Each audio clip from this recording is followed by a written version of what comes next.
Tal. Soy el doctor Héctor Alfredo Montenegro Rosales, neuroradiólogo y terapista endovascular. Y pues primero que nada quisiera agradecer la invitación al comité organizador para poder participar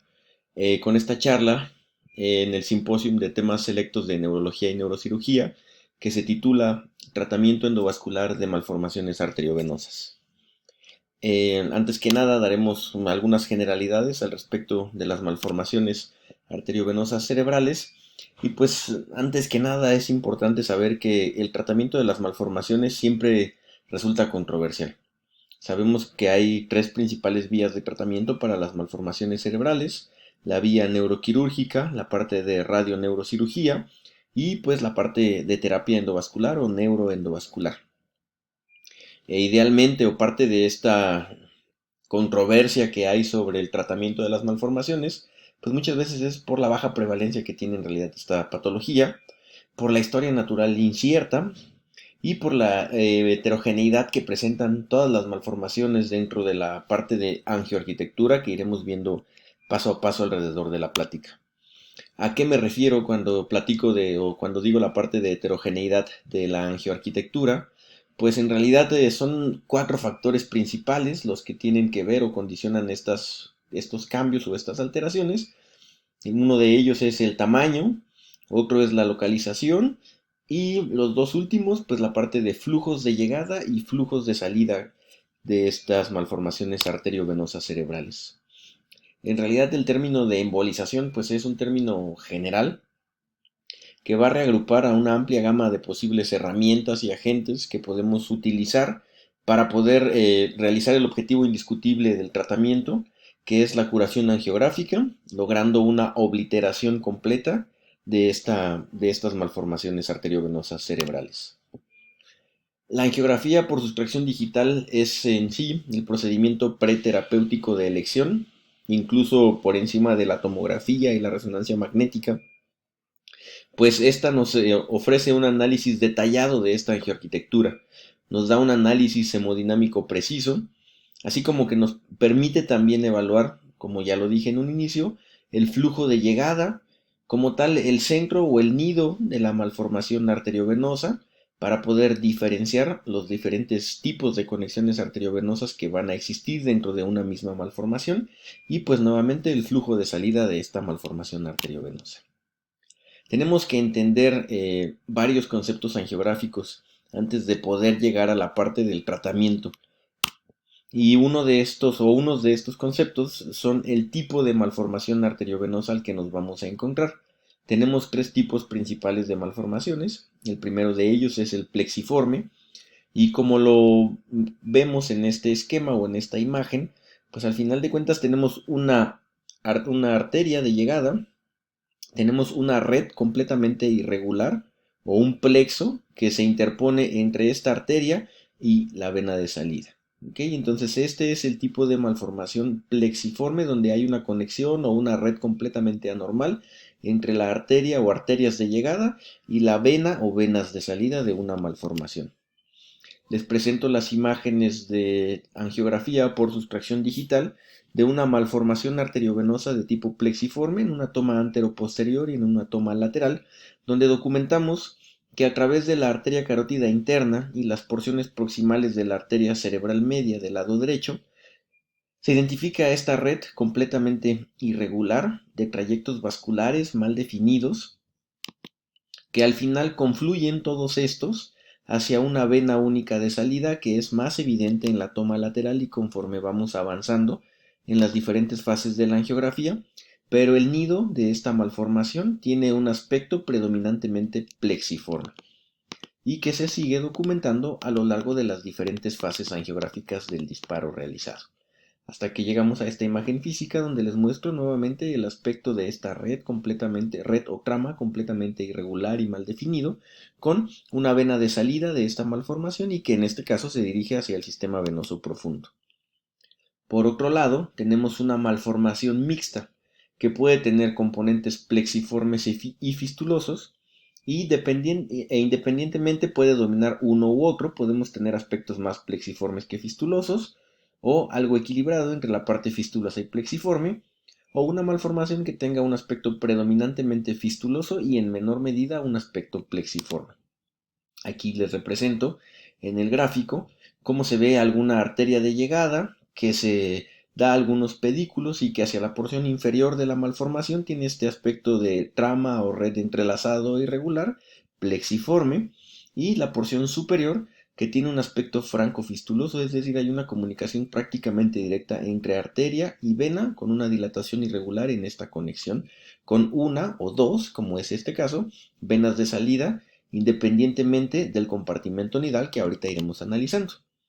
Les presento imágenes angiográficas nuevamente en tomas anteroposteriores y laterales y podemos ver que en este caso un cortocircuito arteriovenoso o malformación arteriovenosa dependiente predominantemente de la arteria cerebral media del lado izquierdo con dos componentes mixtos como lo vimos en las diapositivas, predominantemente, componente plexiforme y otro fistuloso hacia la porción inferior y que al final estos dos componentes confluyen hacia una vena única de salida que se dirige en este caso hacia el sistema venoso superficial. Y lo evaluamos y se sigue identificando mejor aún el aspecto plexiforme, en este caso hacia la porción superior, y el aspecto fistuloso, pues en realidad es mucho más rápido, por lo tanto se pierde, por así decirlo, hacia las fases más tardías del disparo angiográfico realizado. Las imágenes fijas nos dejan ver nuevamente, sobre todo en la toma lateral, la porción plexiforme superior de la malformación y fistuloso hacia la porción ventral de este cortocircuito arteriovenoso. Por otro lado, el tercer tipo de patrón, el fistuloso, donde tenemos una fístula arteriovenosa con un componente pequeño plexiforme o una fístula arteriovenosa directa. Aquí tenemos el esquema donde hay una fístula arteriovenosa directa, arteria, la comunicación rápida que existe entre arteria y vena con dos venas de salida, como es el esquema, y algunas otras arterias que en este caso no participan hacia este cortocircuito arteriovenoso. Nuevamente, imágenes anteroposteriores y laterales de un disparo angiográfico realizado por la arteria carótida interna del lado derecho, donde vemos que la arteria comunicante posterior está completamente irregular, dilatada, y que además de esto, hacia la porción más distal o más posterior de esta arteria, se hace evidente, sobre todo hacia la toma lateral, una comunicación directa y rápida entre arteria y vena, que se dirige en este caso al sistema venoso profundo de este paciente. Y así vemos esta comunicación directa y rápida que hay entre arteria, vena y este nido malformativo que hay en la porción intermedia. Y que nuevamente en las imágenes fijas podemos ver mucho mejor esta comunicación con esta dilatación irregular de la comunicación fistulosa entre arteria y vena. Ahora, es muy importante también entender que las malformaciones van a tener diferentes compartimentos nidales. Por ejemplo, en este caso, en la imagen A, podemos ver nido compacto. Es decir, solamente vamos a identificar un solo nido, además es monocompartimental, a diferencia de la imagen B, donde hay un nido multicompartimental, o la imagen C, donde vamos a tener múltiples nidos. Todo esto lo tenemos que analizar y estudiar al momento de estar haciendo una angiografía diagnóstica para poder definir o saber cuál es la capacidad o la técnica que se adecuará mejor para poder realizar un tratamiento por vía endovascular. ¿Por qué? Porque también, aún estando como en las imágenes de la izquierda,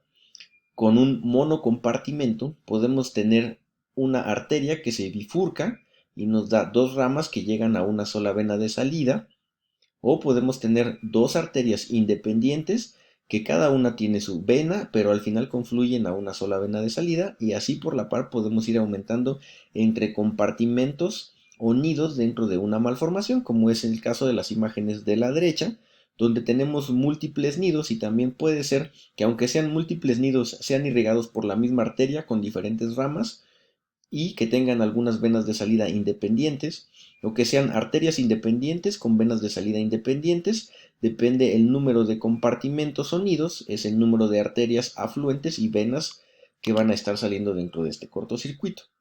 También podemos identificar claramente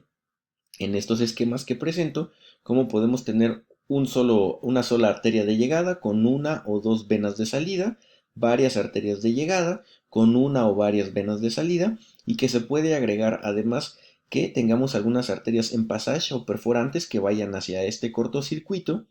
que sea de una, dos, tres o más arterias de llegada con una sola vena de salida y que tengan salida no solamente a la circulación superficial, sino también hacia la circulación profunda. Entonces, así es como podemos realizar un análisis de las malformaciones arteriovenosas mediante un estudio angiográfico. Y lo represento en las siguientes imágenes, donde tenemos, en este caso, una arteria única, pero que da varias ramas y que estas ramas van a irrigar a este nido de aspecto plexiforme con dos venas de salida, en este caso de esta malformación, o a la inversa, dos arterias independientes, un nido de aspecto plexiforme, una única vena de salida, y aquí donde tenemos dos arterias independientes de llegada, irrigando a un nido malformativo, y dos venas de salida independientes también. Entonces puede ser múltiple el comportamiento que podemos tener dentro de una malformación arteriovenosa cerebral. En este caso también, por ejemplo, en las imágenes antero-posterior y lateral de un disparo realizado a través de la arteria carótida interna del lado derecho, sobre todo en la imagen inferior lateral, podemos documentar que todas salen de la arteria carótida, pero de ahí las diferentes ramas de la arteria cerebral media nos van a irrigar a los diferentes compartimentos. Por ejemplo, esta rama que va hacia la porción dorsal de la malformación, esta rama medial que llega a este otro compartimento y dos ramas inferiores que irrigan también los otros dos compartimentos dependientes de este cortocircuito, que algunas veces se van a representar mejor en la imagen del biplanar o algunas veces las podemos documentar mejor en la imagen tridimensional de las reconstrucciones que se realizan en los diferentes disparos realizados a estos cortocircuitos arteriovenosos. Podemos documentar también en este mismo paciente que no solo hay circulación dependiente de la arteria cerebral anterior, es decir, tenemos múltiples nidos en este caso. Tenemos nidos multicompartimentales dependientes de la circulación anterior, como ya los vimos, y tenemos otro nido dependiente de la circulación de la circulación posterior, perdón, donde documentamos que hay algunas arterias que van a llegar a esta imagen completamente plexiforme y que en algún momento va a tener una vena de salida. Si realizamos un disparo más por el eje carotídeo izquierdo de esta misma malformación, podemos ver que además tenemos un tercer compartimento, es decir, ya va un compartimento de la cerebral media, un compartimento de la circulación posterior y ahora un tercer compartimento dependiente de la arteria cerebral anterior, que lo podemos definir también dentro de la misma imagen lateral como una arteria que llega a esta porción dorsal y como esta otra arteria que llega hacia la porción ventral con una vena de salida que se dirige al sistema venoso superficial profundo, en este caso. Ahora, las maniobras de compresión externa. ¿Para qué nos sirven estas maniobras de compresión externa? Pues en realidad, si vemos las imágenes por separado, es decir, un eje carotídeo derecho y un eje carotídeo izquierdo, podemos tener en este momento claramente un compartimento lateral y un compartimento medial.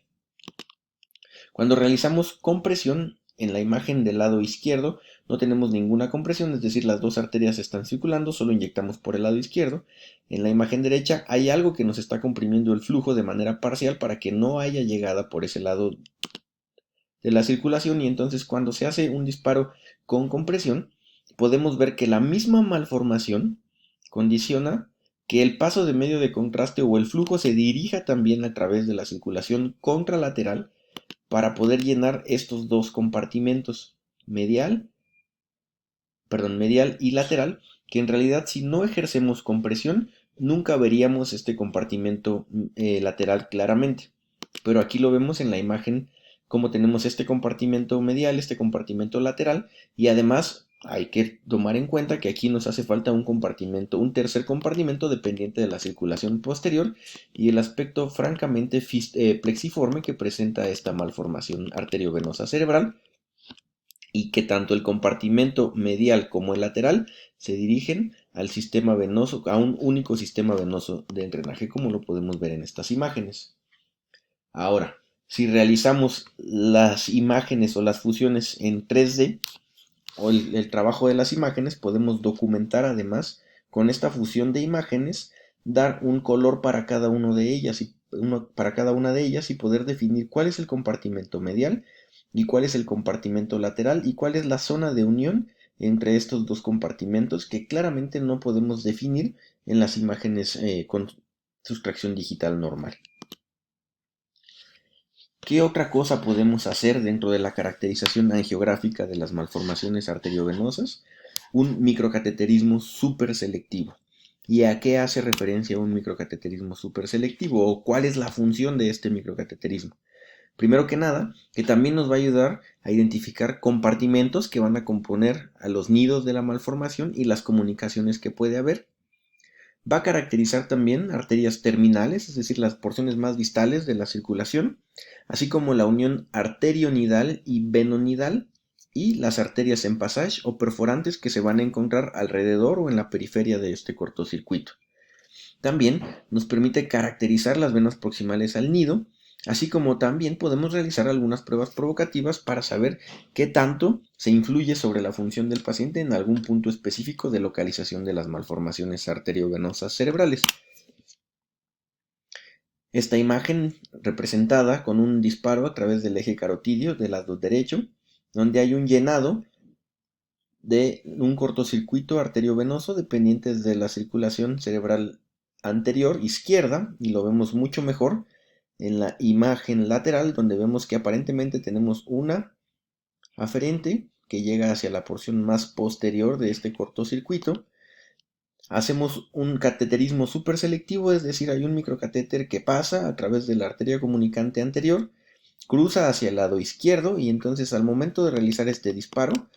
podemos ver que hay un llenado, no total, pero sí parcial de la malformación, dependiente, como ya lo habíamos visto, de esta malformación arteriovenosa cerebral con la vena de salida que tiene esta misma malformación hacia el sistema venoso superficial. Ahora, haciendo un disparo por el eje carotidio izquierdo de esta misma malformación,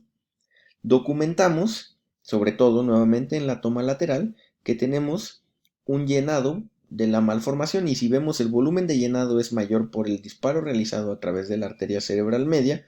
a diferencia del disparo realizado por la arteria cerebral anterior hacia la porción más distal. Ahí está el microcateterismo súper selectivo y vemos cómo hay un comportamiento francamente plexiforme de esta malformación con la vena de salida cortical, dos venas de salida corticales que en este caso se ven mejor en la toma anteroposterior, y podemos seguir este cortocircuito arteriovenoso. Ahora, reconstrucciones 3D y fusión de imágenes, como ya lo vimos previamente. Estas son las imágenes de base de un estudio angiográfico, donde si se fijan, la caracterización que tenemos de los vasos de llegada no es a veces la óptima, solamente vemos el llenado, el trayecto tortuoso, algunas vueltas que van a tener estos trayectos vasculares y que por eso nos dan aparentemente esta imagen más oscura dentro de la angiografía, para que entonces se llegue a un cortocircuito, componente mixto, tanto plexiforme como fistuloso, con las múltiples venas de salida que al final se dirigen al sistema venoso superficial. Si hacemos estas reconstrucciones y en realidad ponemos atención a las demás características que nos puede dar esta reconstrucción, nos damos cuenta en los diferentes planos que también podemos documentar algunas otras alteraciones vasculares que están en los vasos que van a irrigar a esta malformación, como en este ejemplo, donde se documentan múltiples dilataciones aneurismáticas de hiperflujo, es decir, son arterias que van a estar con un flujo constante y aumentado de sangre y que entonces pueden condicionar estas dilataciones aneurismáticas, por lo cual tenemos que tener nosotros consideraciones específicas al momento de decidir realizar un tratamiento endovascular a este tipo de malformaciones, pues siquiera antes de llegar al nido malformativo, tenemos que estar muy cautos y muy pendientes de no condicionar ningún problema y pasar sin mayor atención o sin mayor daño este tipo de dilataciones, para que no condicionemos alguna ruptura de unas dilataciones aneurismáticas que son francamente evidentes en las imágenes tridimensionales. De igual forma, podemos realizar también fusión de imágenes, donde se puede superponer la parte del cráneo a la malformación para poder tener una orientación y poder definir también en qué de zona se encuentran las dilataciones aneurismáticas, como es el caso del paciente, así como hacer fusiones en los tres planos para poder tener aún una localización más exacta. Ahora, hablando de los agentes y materiales de embolización. Tenemos dos tipos principales. El primero de ellos son los cianoacrilatos, que estos se utilizaron alrededor de los años 70, 80, principios de los años 90, y no es que se hayan dejado de utilizar, pero fue cuando tuvieron su auge y que hoy en día tenemos en México dos materiales disponibles. Estos materiales embolizantes son cianoacrilatos, N-butilcianoacrilato, que como tal son adhesivos, y los mezclamos sobre lipiodol como tal. ¿Para qué? Para que cuando se mezcle cualquiera de estos dos, histoacril o glubrant, con el lipiodol se haga radiopaco. Yo tenga un control de la inyección, porque al momento de que yo estoy inyectando este material embolizante tengo que saber hacia dónde se dirige. Aún yo tenga la certeza de que mi catéter va a estar colocado en la zona específica que quiero embolizar de una malformación, yo tengo que tener un control fluoroscópico para poder detener la inyección o tal vez inyectar un poco más fuerte y poder tener un control absoluto de lo que yo estoy inyectando. Por otro lado, tenemos nuevos materiales embolizantes. Son copolímeros de alcohol etílico vinílico que usan DMCO como mezcla, y estos materiales son cohesivos a diferencia de los otros que eran adhesivos. Estos son cohesivos. Estos se empezaron a utilizar alrededor de mediados de los años 90, y el principal o el que se utilizó primeramente fue Onyx, después surgió Squid y Phil, son los que se han utilizado. Si vemos, a diferencia de los primeros, de los adhesivos, estos tienen un color francamente oscuro, negro, sobre todo el Onyx y el Squid, a diferencia del Phil, que mantiene un aspecto amarillo. Pero al fin, los tres son materiales embolizantes, cohesivos y no adhesivos, como fue la primera generación de materiales embolizantes. Ahora, ¿qué características tienen esta nueva generación de material embolizante? Pues que al fin el flujo del Onyx es como lava, es decir, se va a solidificar desde el exterior hacia el interior y se va a entregar de manera cohesiva. ¿Qué quiere decir? Que no fluye por sí solo, sino que va a avanzar empujando, empujando, empujando cada vez que se haga un disparo controlado de este material embolizante, y esto le permite que vaya llegando o avance a zonas de menor resistencia y va siempre en busca del flujo, que es lo que queremos. Recordemos que un cortocircuito arteriovenoso es una zona de hiperflujo, por lo tanto, este material va a tener un excelente control y una gran fuerza de penetración sobre los cortocircuitos arteriovenosos. Les presento las imágenes del Onyx, por ejemplo, cómo es cuando se precipita en el agua. Si vemos, se hace como lava, como burbujas irregulares, que si yo veo la superficie externa, se va a ver completamente liso y definido, pero si se hace algún corte transversal sobre esta superficie, podemos ver que la superficie interna va a ser discretamente irregular por la solidificación que va a presentar. Se solidifica, como dijimos, desde el exterior hacia el centro. Algo también que ahora tenemos y que no son los materiales que se utilizan son los catéteres dependientes de flujo, que estos ya estaban desde la parte de los cianoacrilatos, pero que ahora tenemos catéteres que son compatibles con el DMCO, que es el material con el que se va a mezclar nuestro catéter o nuestro líquido embolizante, y que además tienen que tener una punta desprendible por algunas consideraciones en específico que veremos más adelante. Estos son nuestros catéteres dependientes de flujo, donde al final se van a dirigir a las zonas. Como ya lo vimos, la malformación es algo de hiperflujo. El solo meterlo a la circulación o ponerlo dentro de la circulación del vaso hará que el flujo lo vaya navegando y podamos llegar hacia las porciones de unión arterionidales específicas distales, o los catéteres que sean compatibles con DMCO y que sean de punta desprendible, como es Sonic o Apollo, los catéteres que utilizamos mayormente en México. Y si se fijan, tiene una marca donde este catéter en este punto se va a desprender, y entonces solamente nos va a quedar una pequeña parte que nos va a permitir que se haya inyectado el material a partir de este punto y hacia adelante,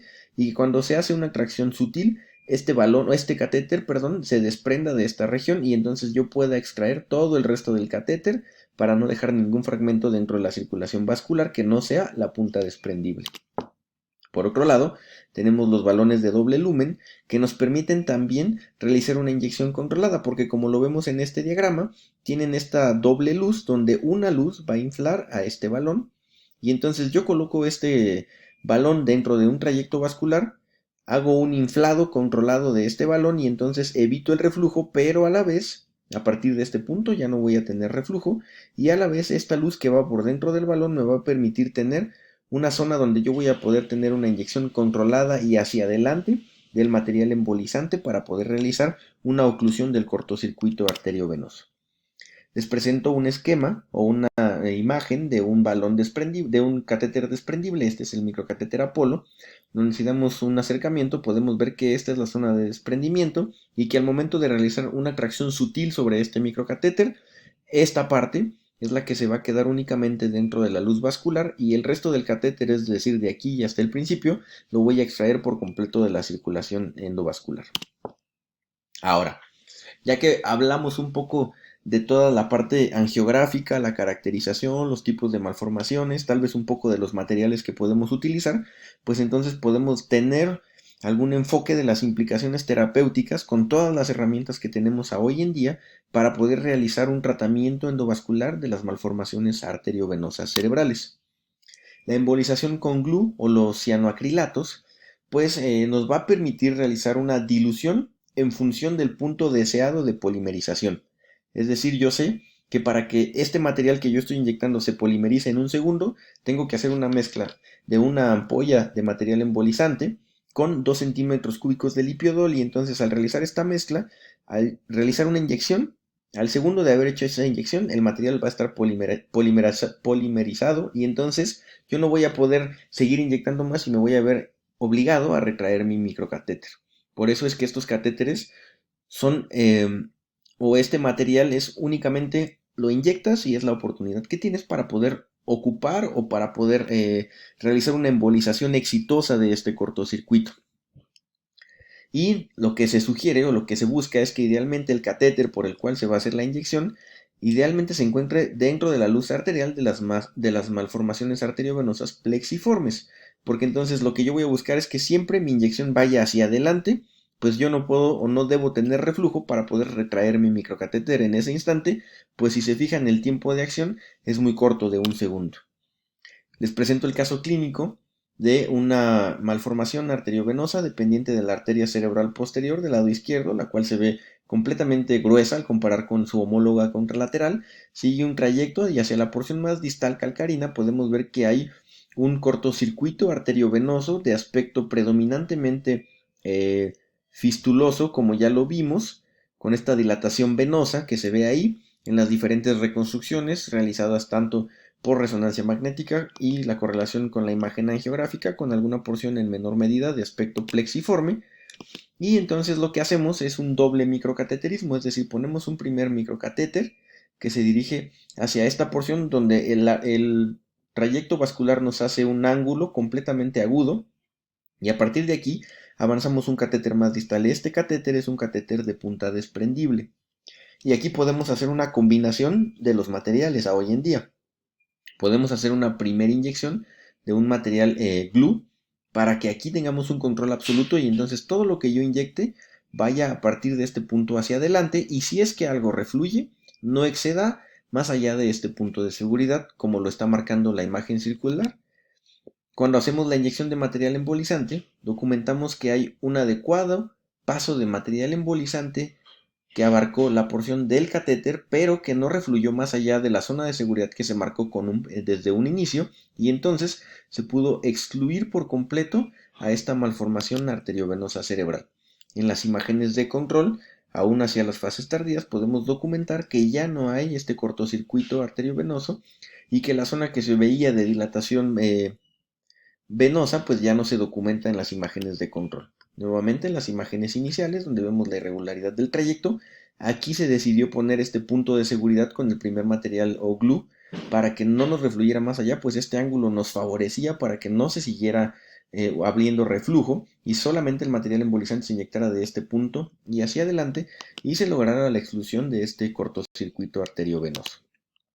Otro caso clínico, nuevamente de circulación vertebrovascular, donde vemos que hay un aspecto francamente plexiforme de las ramas dependientes de las arterias cerebrales posteriores, bilateral, tal vez un poco más extenso del lado izquierdo, con esta dilatación venosa de salida importante, y que si lo vemos hacia las fases más tardías, pues nuevamente vemos este aspecto francamente plexiforme de este cortocircuito, con esta dilatación venosa de salida de esta malformación arteriovenosa cerebral. Es muy importante realizar un análisis de la malformación para entonces ver cada una de las porciones que va a tener este cortocircuito y poder realizar disparos seriados documentando el aspecto plexiforme, en este caso de la circulación del lado izquierdo. Ya se ha inyectado material embolizante, ahora se navega hacia el lado contrario,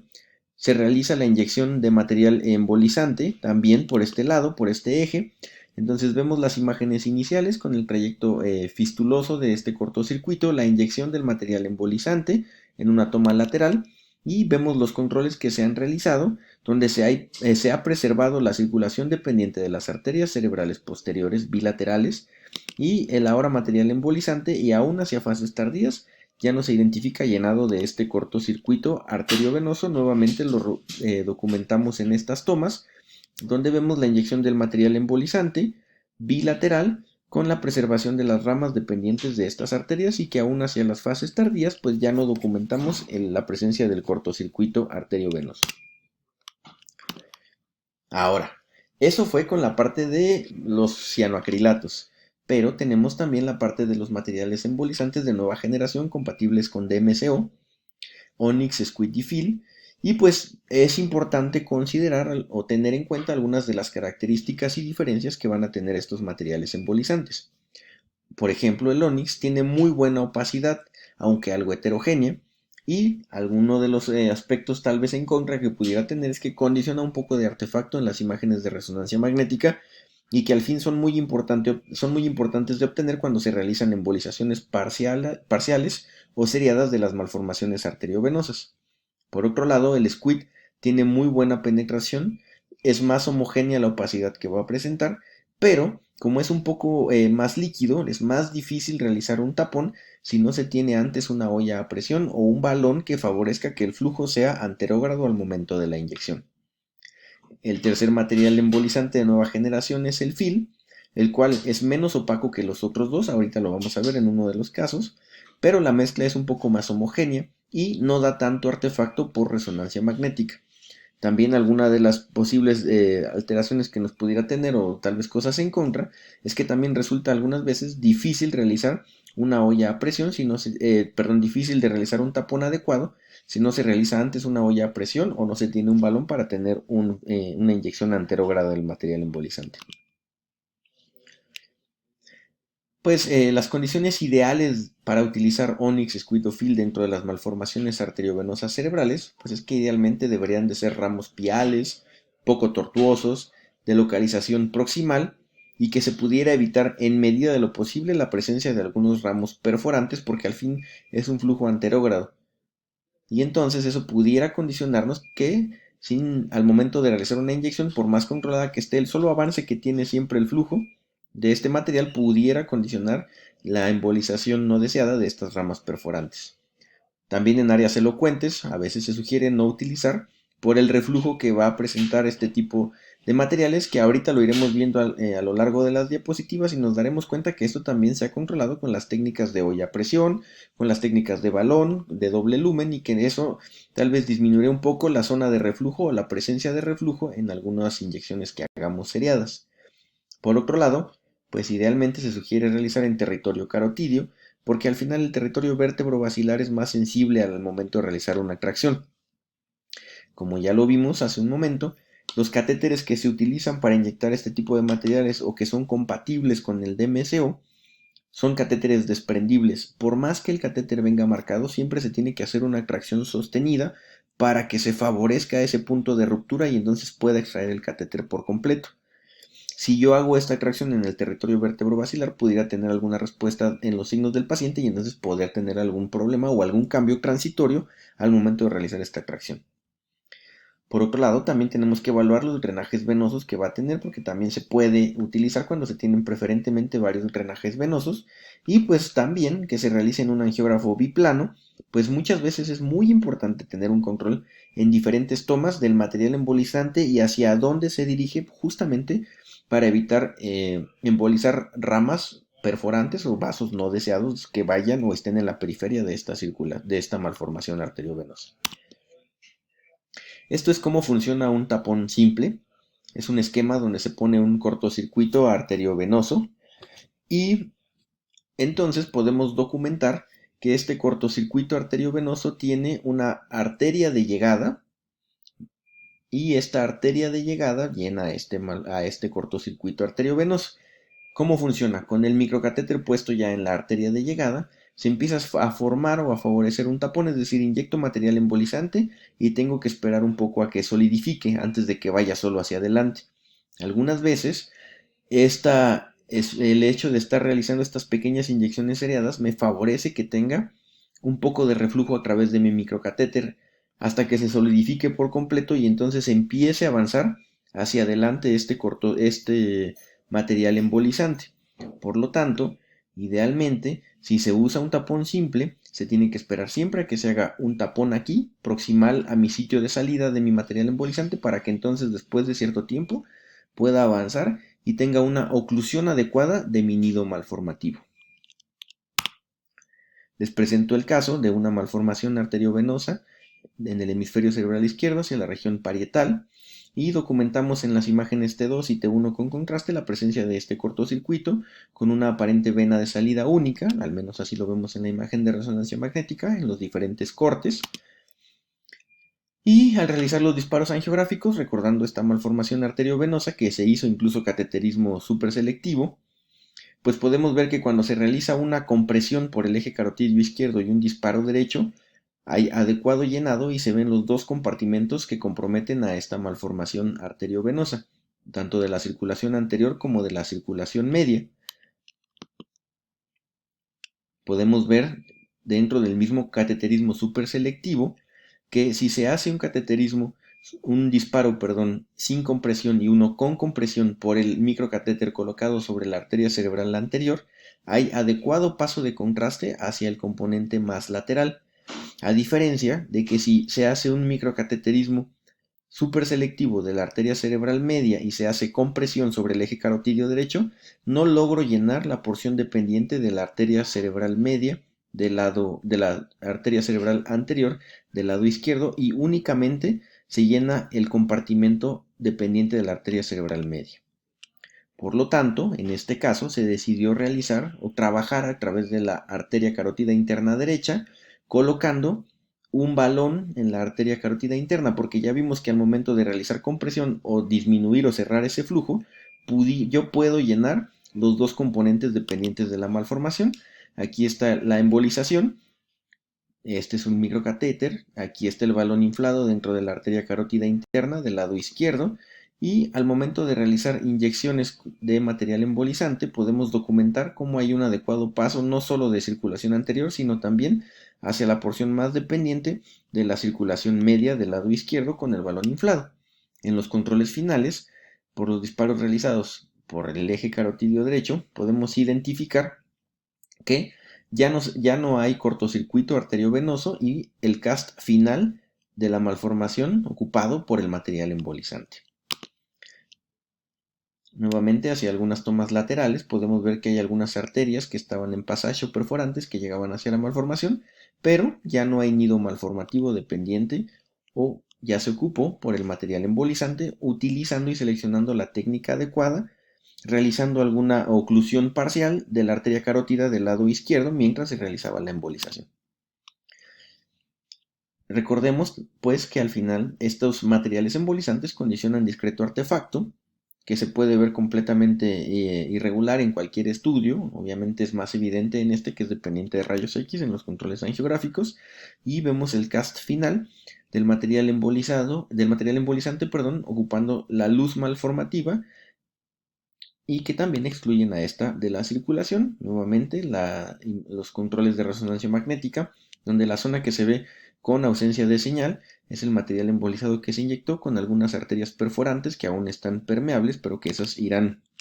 cambiando la morfología. Aquí están los controles finales con el discreto edema que se condiciona en los primeros días post-embolización en el parénquima adyacente a donde se encontraba la circulación.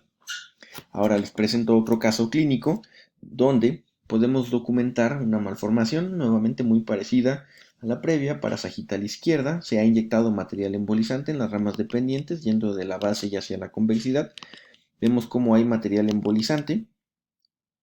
que ocupa este cortocircuito arteriovenoso, y parte de las características que veíamos de los materiales embolizantes al inicio de estos es que, por ejemplo, el ónix es más radiopaco que el fil. Si se fijan, se ve mucho más oscuro el ónix a diferencia del fil, y la mezcla se ve más homogénea en toda la porción inyectada de fil a diferencia del ónix, donde hay algunas zonas que se ve con franca opacidad y otras donde disminuye esta capacidad de opacificación que tiene el material embolizante. Ahora, parte del tratamiento de las malformaciones implica no solo realizar un abordaje transarterial, sino también realizar un abordaje transvenoso. Hay que tener ciertas características que se analizan a lo largo de una angiografía diagnóstica o un cateterismo superselectivo para poder definir qué pacientes que tienen un cortocircuito arteriovenoso son candidatos a poder realizar este tipo de abordajes transvenosos. Y la misma técnica de olla a presión que se realiza por vía transarterial, también la podemos realizar por vía transvenosa. En este caso, se asemeja el diagrama al seno recto, y a través de este seno se ascienden dos catéteres. El primero de ellos es el azul, donde se van a pasar estos coils para ayudarnos a realizar la olla a presión. Después de esto se inyectará material glue como tal, cianoacrilato, para poder favorecer que aquí se haga una masa fuerte, y entonces por el otro microcatéter, que es de punta desprendible, como ya lo vimos, podemos inyectar a través de la punta material embolizante para que se ocupe todo este nido malformativo, y una vez que se logre una adecuada paso o ocupación de material embolizante, se pueda realizar la retracción de este microcatéter, y entonces ninguno de estos dos microcatéteres se quede dentro de la circulación venosa de estos pacientes o de los pacientes que se someten a este tipo de procedimientos. Nuevamente les presento el caso de una malformación arteriovenosa cerebral dependiente de circulación posterior, arteria cerebral posterior izquierda, donde en la toma oblicua se ve el trayecto completamente irregular, el aumento del diámetro de este cortocircuito arteriovenoso, el aspecto plexiforme que tiene. Se hace un primer microcateterismo superselectivo y se ve justamente la zona de cortocircuito arteriovenoso, y entonces se decide hacer un tapón o una olla a presión, en este caso por vía transarterial, donde se pone un catéter de flujo y un catéter de punta desprendible, Magic y Sonic. Se realiza, aquí lo vamos a ver mucho mejor, la olla a presión, se ponen los coils, se inyecta el material embolizante, en este caso aquí cianoacrilato, y después de eso se deja la punta más distal de este catéter para poder realizar inyecciones seriadas de material embolizante, que puede ser fil, squid o onix, depende de las características, y podemos lograr una adecuada exclusión de la malformación arteriovenosa de la circulación con preservación del resto de ramas. Las imágenes iniciales, las imágenes de control, donde se ve el aspecto turbio del material embolizante inyectado, y la preservación del resto de ramas dependientes de estos vasos, los controles inmediatos realizados por resonancia magnética, donde vemos el edema que va a acompañar en los primeros días a la zona periférica a la malformación, y donde se inyectó el material de contraste, que en la imagen de resonancia magnética pues siempre se va a ver como con ausencia de señal, pues ya está ocupado por este material inerte. Aún las malformaciones, sean malformaciones muy grandes y que tengan componentes tanto de circulación posterior como de circulación anterior y media, si se hace una adecuada selección, un adecuado análisis, si se hacen embolizaciones seriadas de las malformaciones con diferentes tipos de técnicas o combinaciones, no solo transarteriales, sino también transvenosas, se puede lograr una exclusión completa de malformaciones tan grandes como la estamos viendo en este ejemplo, completamente dependiente de los tres territorios vasculares, y que al final aquí se ve el material embolizante inyectado en las diferentes tomas realizadas, la exclusión de esta malformación de la circulación con preservación del resto de ramas dependientes o que irrigan al cerebro, al parénquima cerebral normal, con los cast inyectados de material embolizante, como esto estaba lleno por completo de malformación y ahora se encuentra lleno de material embolizante, pero se preserva el resto de ramas dependientes de estas arterias. Les presento otro caso clínico, una mujer de 16 años que tuvo pérdida de la agudeza visual progresiva, exoftalmos del lado derecho, disparo angiográfico realizado a través de la arteria carótida interna derecha, donde se ve esta malformación de aspecto mixto, predominantemente fistuloso, y en la toma lateral se ve cómo la arteria oftálmica participa con múltiples ramas dependientes de ella. Y aquí se ve igual las dilataciones fistulosas o las comunicaciones fistulosas que tiene esa malformación, pero hacia la fase tardía podemos documentar perfectamente bien cómo la arteria o la retina se muestra con medio de contraste. Entonces es muy importante saber qué arterias dependen de cada territorio al que estás embolizando para preservarlas y poder evitar algunas uniones o cortocircuitos que son anatómicos o naturales, ¿no? Si es preferible visualizar estos trayectos tan pequeños, recordemos, el FIL es el que es menos radiopaco, por lo tanto, se prefiere utilizar ante este tipo de características Squid u Onyx, pues al fin tienen mayor radiopacidad y podemos tener mayor control sobre la inyección que se está realizando. No es el caso, pero es para ejemplificar el uso del balón de doble luz. Por ejemplo, si yo pusiera un catéter normal y me esperase a que se hiciese un tapón o una olla a presión para poder ir a anterógrado en mi flujo, tal vez antes de lograr eso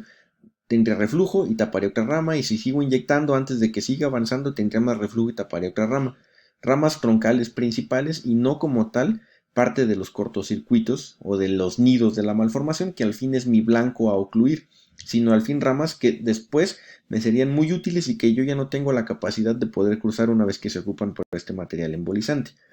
Pero si yo uso un balón de doble lumen, ya sea que el balón lo puedo inflar muy proximal al origen de alguna de las dos ramas o incluso justo en el origen de las dos, al inflar este balón yo puedo condicionar un flujo anterógrado completo por la luz que me queda permeable y puedo ocupar este cortocircuito arteriovenoso en estos pedículos, puedo bajar e ir hacia otro cortocircuito inflando un balón nuevamente y favoreciendo ese flujo anterógrado que va a ir penetrando en las diferentes ramas dependientes de estos trayectos vasculares. Ahora bien, retomando el caso, también se hace un disparo por la arteria carótida externa, ipsolateral, donde se ve este aspecto plexiforme y fistuloso de este cortocircuito, pero se decide realizar una embolización mediante un apoyo de un balón de doble lumen, porque así no voy a tener nada de reflujo y entonces voy a tener control, ya sea con Squid u Onyx, de este cortocircuito, llenándolo siempre de manera anterógrada sin exceder más allá de donde se origine mi arteria de la retina para no poder condicionar ningún problema a la paciente. Ahí está el cateterismo súper selectivo y el balón inflado como lo marca la flecha con el material embolizante que se empieza a pasar a través de este balón de doble lumen y el cast final de inyección en AP y en lateral del material embolizante, las tomas iniciales y las tomas finales donde se ve el cast final, pero con preservación de la arteria oftálmica y la arteria central de la retina, con opacificación adecuada, es decir, se logró excluir esta malformación de aspecto predominantemente fistuloso con preservación de las ramas dependientes, seleccionando adecuadamente el material para poder realizar esta embolización de este cortocircuito. Otro caso de circulación predominantemente posterior, con los disparos tanto por arteria carótida interna como por arteria vertebral, se ve este componente mixto, predominantemente plexiforme hacia la porción superior, fistuloso hacia la porción inferior, y que en las diferentes tomas, tanto laterales como anteroposteriores, pues se logra hacer un microcateterismo súper selectivo de las diferentes ramas que van hacia esa malformación. Se realizan embolizaciones seriadas, una segunda embolización con cianoacrilato por las características que tenía. Se realiza por otro lado un tapón con coils, aquí está una olla a presión, coils, glue y aquí la punta distal del microcatéter por el cual se va a seguir inyectando material embolizante. Con ollas a presiones vemos la inyección del material embolizante tanto en toma anteroposterior como en toma lateral y ahí vemos cómo se han disminuido los flujos de llegada de la circulación posterior de esta malformación. Seguía quedando pendiente la circulación anterior, también el aspecto aquí francamente plexiforme que vemos de la malformación, y nuevamente un cateterismo súper selectivo donde se documenta perfectamente bien cuál es la zona que continúa llenando a esta malformación arteriovenosa con los controles finales a través de la circulación anterior. Ahí están las imágenes iniciales, el cateterismo súper selectivo, el cast de material embolizante y los controles finales donde hay preservación de todas las ramas dependientes tanto de la circulación anterior como posterior, y la circulación venosa también se encuentra francamente respetada. Nuevamente, otro caso de un cortocircuito arteriovenoso de circulación posterior que debuta con hemorragia intraparenquimatosa e irrupción intraventricular. un cortocircuito de aspecto predominantemente plexiforme, dependiente de la arteria cerebral posterior del lado derecho, y podemos realizar ahora fusiones de imágenes. Y esto nos permite también poder planear mucho mejor las vías de acceso y los controles que tendremos. Si vemos la imagen naranja, nos hace referencia al acceso transvenoso que se tendrá de este cortocircuito. Pues si vemos en las imágenes realizadas por vía arterial o los disparos en las zonas arteriales, no hay una zona franca de llegada hasta este cortocircuito. Por lo tanto, en este caso y por las características de la malformación, se decide hacer un acceso bimodal, es decir, por vía transvenosa, y también subiendo o pasando con un balón que nos va a permitir haciendo una amputación parcial del flujo al momento de que se inyecta por vía transarterial material embolizante para poder rellenar esta imagen de aspecto plexiforme que tiene la malformación, pero teniendo un control francoarterial con un balón inflado al momento de realizar esta embolización. Aquí tenemos las imágenes angiográficas, un acceso transyugular, se llega a un catéter de punta desprendible hacia la porción nidal prácticamente. Por otro lado, se sube un balón y este balón se infla en esta porción, lo que nos da una amputación parcial del flujo arterial y nos permite una adecuada inyección retrógrada por vía transvenosa para poder ocupar este nido malformativo, en este caso fue una malformación rota, con exclusión de la circulación de esta malformación. Entonces, como conclusiones finales podemos tener que el manejo endovascular de las malformaciones arteriovenosas resulta complejo, pero si se realiza un análisis adecuado, se puede dirigir de manera óptima el tratamiento. También para poder tener un resultado satisfactorio en la embolización de las malformaciones arteriovenosas, pues es necesario conocer y dominar las técnicas y materiales de embolización para poder atacar por diferentes vías, como ya lo vimos, o con diferentes materiales en conjunto, y poder excluir o embolizar las malformaciones satisfactoriamente. Obviamente, cada técnica y material va a tener ventajas y utilidades en función de la angioarquitectura y de la funcionalidad de las malformaciones arteriovenosas cerebrales. Eso es todo lo que tengo que compartirles, espero sea de utilidad. Muchas gracias.